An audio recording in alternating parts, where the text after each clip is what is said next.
Hello again, I'm Dr. Ferrara, and I'm here to present to you a video on narcissistic personality disorder. Okay, it's one of a series of the cluster B. If you see my prior ones, I also worked on antisocial disorder, histrionic disorder, and borderline personality disorder.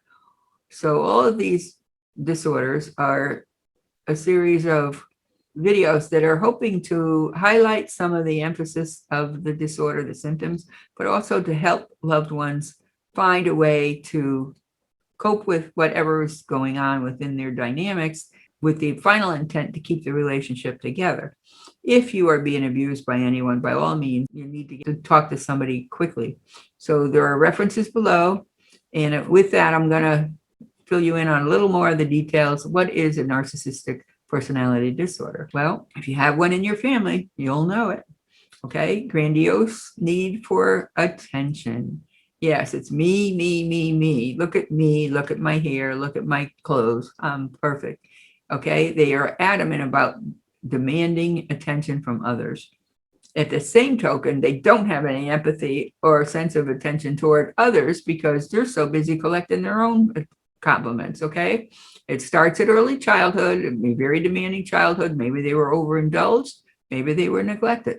But in any case, it does start in early childhood, very demanding. The incident rate is anywhere from 1% to 6% of the population. And of those that are diagnosed with narcissistic disorders, its majority, it's 50 to 75% are males. Women have it too, though. The major criteria is increased grandiose self-concept and demanding need for attention. Okay. And this is different than the histrionic person, because the histrionic person isn't necessarily caught up with fishing for a lot of compliments. They don't care if you're complimenting them or not, as long as they're telling the story and they're the center of attention. In this case, with a narcissistic person, there is a reason. They want your compliments. They want to be put on that pedestal. Let's take a look at the criteria for a narcissistic personality disorder. First, they have a grandiose Superman image of themselves. They really think they're the greatest.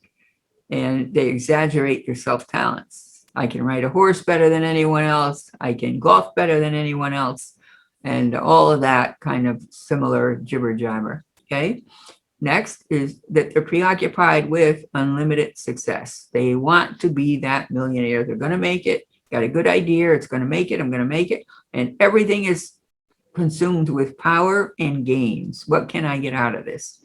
The ideal self-image. They prefer to interact with very special people and what we call high stakes people, people who are winners. They want to associate only with winners.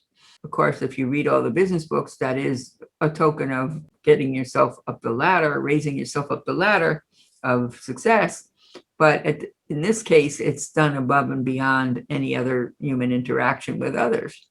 Okay, the next is that they require excess admiration. So we've got the first one is grandiose image of self. Two is that you're preoccupied with unlimited success. Going to be that millionaire. I'm going to make it. I'm going to make it. Three requires excess admiration from everyone in their environment. Four is requires excess admiration from everyone in their environment. Five is a sense of entitlement of themselves without giving an ounce of consideration to others. They're going to make it. They're going to get there first. They're going to beat everyone else out. But it gets old when you're the partner. When you're the partner who has to put up with this, it's like they suck all the air right out of the room. You're in the room and, oh my God. So that sense of entitlement is everywhere. If you go out to dinner, they make sure they plow through everybody else and get put first in the best table. And then, of course, they'll tip heavily because they want to get that same treatment when they come back. Always got to be the center of attention. If they go to church, they'll sit up at the first pew if you get them into church. If they go to movies, they want the best box seats. If you go to a vacation spot, they want the best place to park their RV or the best situation in the best hotel with the best suite. Whatever it is, wherever they're interacting, they want the best. So that's all part of narcissism. It feeds into their ego and it allows them to elevate themselves in their own mind. Like, you know, that saying, you're a giant in your own mind.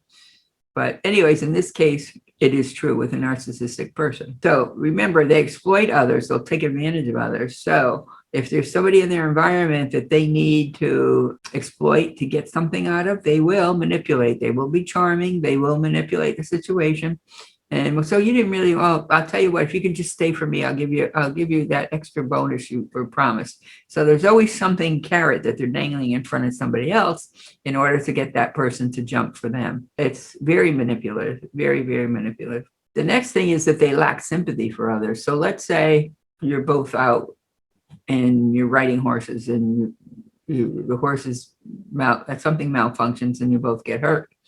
They will be preoccupied with their own injury over and above your injury.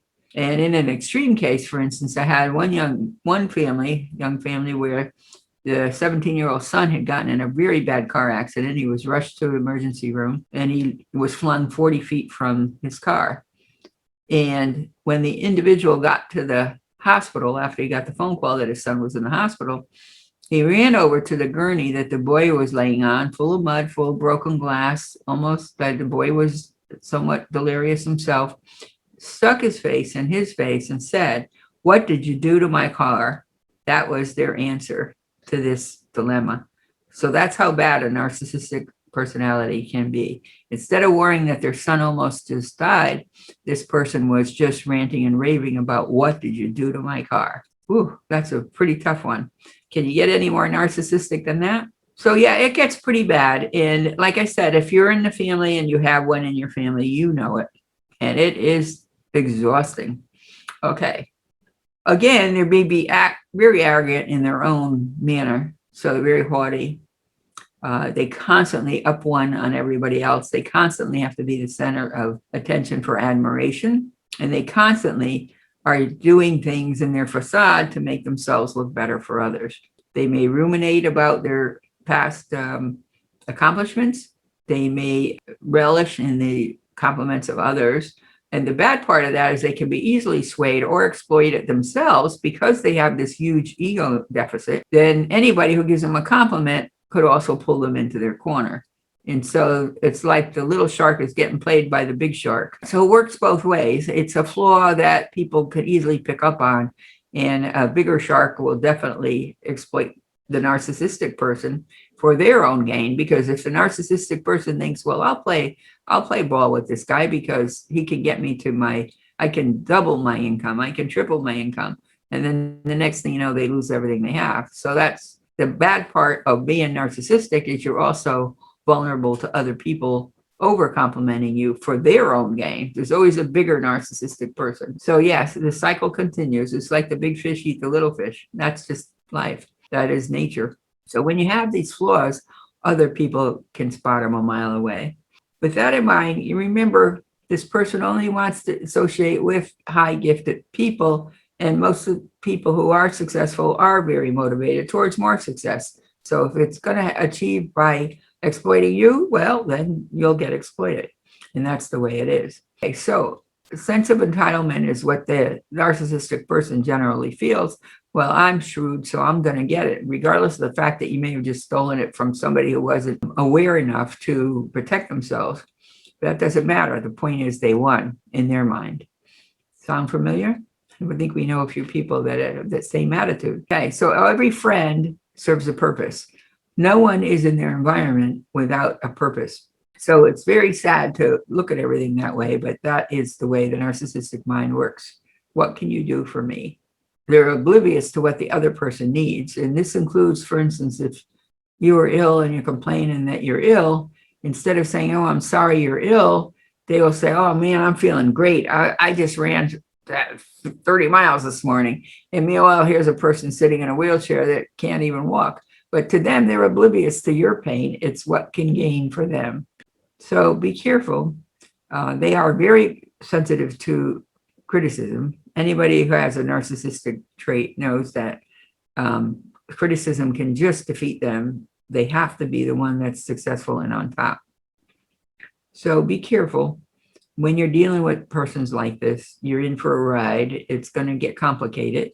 And it gets worse and worse because the need just never gets met. It's constantly. So as the years pass on, if you're in this relationship, at first you may think, "Oh, look, he's so proud of himself. He wants more attention." Or I'll give him a compliment. But then after a while, it's like, oh my God, how many times do I have to blow up this guy's ego? And so you may want to rethink that. And it can go the other way around. It could easily be the woman who's narcissistic. And we all know that. There are some parents that are very selfish. We've seen parents exploit their children for various crimes even, because they'll tell the child, well, you're not going to get arrested, so you're just a minor, so you go ahead and say you did it. And so that's an example of extreme narcissism. Remember, if you have any concerns and you feel you need some assistance in working with or coping with someone in your family who may have narcissism, by all means, check below. We do leave references below. Feel free to leave a comment. I'll be happy to answer for you. And at the same time, if you like this video, please give us a thumbs up or subscribe. You know the deal. All right? All right. May you always walk in light.